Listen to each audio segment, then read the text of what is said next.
Welcome back. Let's dig into talking about the research discussion board assignments. So what I'm about to show you is in assignments, as all our assignments are. So the way to get to the discussion board is just to scroll through the options here and click on the link that says research discussion board, and it will take you to the board. So what you should see is the first discussion board, which was originally due tonight, the 26th, by 11:59, but we all know what happened with that, so it is now due Tuesday by 11:59, because we really can't put it off any further because it'll start bumping up against other assignments. However, that means that you will also have to have the second one done by 11:59 on Tuesday as well. So we'll talk about what you're going to do for those. You'll definitely want to do the first one first. That goes without saying, but if it doesn't, do this one first. So these are not just meant to be extra busy work. Doing these assignments are, yeah, the points are important. They're 20 points a piece. There's 5 of them, so they add up to the same amount as the actual essay itself. So that's one reason to do them, of course, but also they are designed to act as checkpoints for your research process for this paper, so that we can make sure folks are heading in the right direction and following the research process and doing the research correctly. So please bear that in mind. So the first one, you're going to start where pretty much all people start with research in 2015, which is with Google, which is an incredibly helpful resource for finding answers to all of life's greatest questions. So that's what we're going to start with. All good research starts with a question, and that's what you're going to begin with as well. You're going to come up with a question about any topic you want. Really, the sky's the limit. It should be something that you don't already know the answer to already, because why would you ask a question that you already know the answer to? And it should be something that you're genuinely curious about. And ideally, it'll start with one of the 6 journalistic openers. It'll be a who question, a what question, a when question, why question, where question, or how question. So the thing you want to keep in mind here, not to freak you out too much, but this question should form the basis of your research report project. So you're going to be tracking this topic on the other 4 discussion board assignments. You're going to end up doing an oral presentation on the topic. You're going to write an essay on the topic, which we just went over in the last video. So the question that you start with should be fairly broad and really result in a good amount of information. So an essay-worthy question. So for example, and I'm going to show you guys some questions from my students last semester so you get an idea of what makes for a good question. So, what year did Elvis die? Not a broad question, unless you're one of those people who thinks that he didn't die when they say he did. So neither is where did he die. The answer to that would be Graceland on his toilet.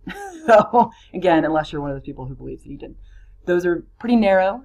They result in very specific answers. But if you ask something like, why did he die, or how did he die, or even why do so many people think that Elvis is still alive? What's up with that? On the other hand, that would be much broader, and you'd get a lot more information out of that. So just keep that in mind. So once you've figured out what question you want to ask, you're going to Google it. Put your question into Google, and you're going to select one of the links, one of the results from the first page of results. Because honestly, how often do you go past the first page of results? Maybe if you're really desperate, you'll go to the second or even third page, but probably not past that. So we want to keep this as authentic to your research process that you already do, probably, as possible. Now, you cannot pick Wikipedia. Chances are Wikipedia will show up on the list of results. Not because you are forbidden from using Wikipedia, but because that's going to be what you explore for the next discussion board assignment. So once you've selected the one that you want, you're going to go to that site, you're going to read through the site's answer to your question, and then you're going to post to the board. And I'll show you guys how to do that. You're going to post to the board with the following information, and it's really important that you talk about each one of these things if you want to get the full points for that category for content. So you're going to tell us the name of the website that you picked from the results. Okay, so not the URL necessarily, but the name of the website. So like about.com or CNN or that kind of a thing. You're also going to tell us the title of the article. That should be at the top of the page. So it might be something like Elvis is alive or whatever. And then if there's an author named, you're going to tell us that too.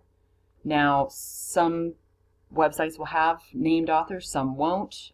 It's usually at the top of the article or at the bottom. There might be a little bit of biographical information about the author, who knows. But you're going to, if you have an author name, tell us that. You're also going to give us a general summary of what you learned in response to the question. So summaries, as you probably know, they're a lot more general and brief and summative than the actual article itself. Like, it should not go into nearly as much detail as the source that you found, because we don't want that much detail. If we did, we would go to the source. So you're going to give us the gist, basically. And then you're going to tell us, just sort of gut reaction, how trustworthy do you feel like this source is? How credible, how reliable does it seem to you to be? And what makes you think so? So if you feel like, oh, it's pretty suspect, it's pretty fishy, what about it seems fishy to you? Or if it seems pretty rock solid, what about it seems so trustworthy? So what can you find out about the author, for instance? How does the page look? Does it look professional? Is it well put together? Just in terms of the writing itself, what does that tell you about the source? So just, again, we haven't really talked about this in class yet. That's okay. I want to start with, what your instincts are in terms of evaluating sources before we go forward. Chances are you do it a lot already. So how do you do it? So then you're going to also reply to somebody else's post with a comment, and it should be a substantive comment. So that's what makes it a discussion, right? Is the back and forth. Now you can reply to more than one person if you need to, because you need at least 200 words. Right? That's the word count minimum here. That's total though. Okay? So that's for your post and also your reply, like all together, right? Not each, because that would be 400, right? So however that shakes out is up to you. You might do like a 100-word post and then 2 50-word replies. You might have 150 words in your post and 150-word reply. As long as it adds up to at least 200, you're fine. Okay? So again, back to the comment part. What I'm looking for here is understanding from you. You need to show that you read the other person's post, that you understood what they were saying, that you thought about it, and it shouldn't just be one of those, oh, wow, great post, smiley face kind of things. That's not a comment. That's a Facebook like. Okay? That doesn't show any real understanding. That's not a conversation. So what you say in the comment is up to you, but it should be substantive. Okay?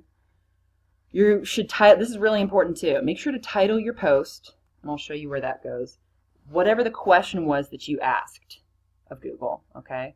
And I'll show you in a minute why that's really important. If everybody calls it, for one thing, if everybody calls it discussion board number 1, then it really defeats the purpose of having a title, right? So I'm going to show you guys the grade form as well in a little bit, but in the meantime, let's take a look at some examples from students from my past semester, fall semester last year. So to see the other people's posts, you click on the link where it says Research Discussion Board number 1, and it'll take you to the board. Okay? And what you'll see when you get in there, I guess, unless you're the first person to post, will be other people's posts. Okay? So, for example, here's some sample questions from last semester. We've got, what is AIDS? How did ISIS form? Is there an addiction gene? How does the YMCA help the community? What are the long-term effects of child sexual molestation? Why are people afraid of the dark? What is shopping addiction? How does sleep affect weight loss? What is fibromyalgia? This student did not follow directions, so we don't know what question she asked until we go into the post. What is buffer? What if we lost our moon? How has Miley Cyrus influenced the feminist movement? Interesting. What was the importance of the hippie counterculture? How do solar panels generate electricity? What is Ebola?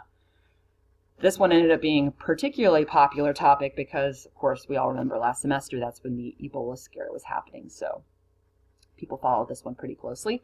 How do video games affect your brain? So these are all, for the most part, pretty good examples of questions that could lead to very interesting reports.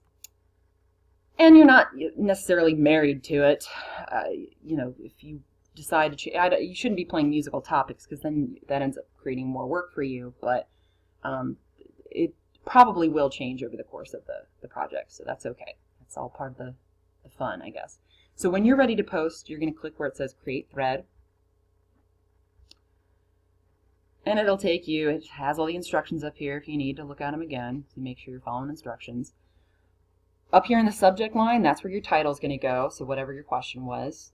And then you're going to type your post directly into the text box provided. Okay, you can't attach a file. There is a spell check. Please run it as a courtesy to your readers. It'll tell you down here what your word count is so far, so you can keep track of that. And when you're ready, you click submit. Okay. Now, if you need to go back and edit it for whatever reason, you forgot to do something, it's set up for that, so you can go back and change it if you need to before the due date. Okay. When it comes to replying to someone else, the way that you do that is you click on the link. That'll take you to their post. Okay. And then once you've read through the post and you feel ready to reply to them, just click this very handy button that says reply. It'll give you another text box. Right? Down here in the little message spot, that's where you're going to type your comment to the person, and then you're going to hit submit, and you're good to go. Okay? And it'll, again, keep track of your word count down here if you need it. Okay? So let's take a look at the grade form that is used for these assignments, because that's really important. Because there's actually a timeliness category, so you should find out about that sooner rather than later. So you should be able to see this rubric in My Grades if you go to My Grades, but I can't do it there. Let's take a look. Okay, so again, it's 20 points for each board. It breaks down as the following. So 10 points for content. To get the full 10 points, you answered all of my questions, you completed all parts of the assignment thoroughly and substantively, which goes down to, okay, you answered all my questions, did everything I asked you to, maybe it was a little skimpy, a little shallow. If you did not answer all my questions, if you only answered maybe 2 out of 3, then you'll only get 5 out of 10. If you did not answer most of my questions, if you talked about things other than you were asked to talk about rather than addressing the prompts I gave you, then you'll end up with 3 out of 10. So timeliness. To get the full 5 points for timeliness, okay, this is important. You actually have to post early, meaning at least 24 hours before the due date, meaning that you have to post by Monday by 11:59 p.m. to get the full points for timeliness. The reason I set it up this way is if everybody waits until the last second to post, then nobody has anybody else to reply to, and it's chaos. So that's how I'm incentivizing you to post early. Okay. If you post within 12 hours of the due date, you get 4. If you post within 2, you get 3, and then that goes down to, okay, you posted by the due date, you posted before the board disappeared, but you didn't allow sufficient time for someone to respond to you, so like within half an hour. Your response. To get the full 5 points for your peer response, your reply to someone, you demonstrated excellent understanding of your peer's post with a substantial and helpful response. Okay, so maybe give them a suggestion for some ways they might narrow the topic, or some further things to investigate, or some questions for them to think about, who knows. Which goes down to, okay, you replied, and it was fine, it was good, 3 out of 5. If you did the Facebook like, you said, oh, great post, that doesn't really show a lot of understanding, so you only get 2. And of course, if you don't reply at all, you get 0 out of 5. So please make sure to do that. Okay. So I'm going to have to go ahead and make another video for the second research discussion board, because Screencast-O-Matic only lets me do 15 minutes at a time. So stay tuned for the next one.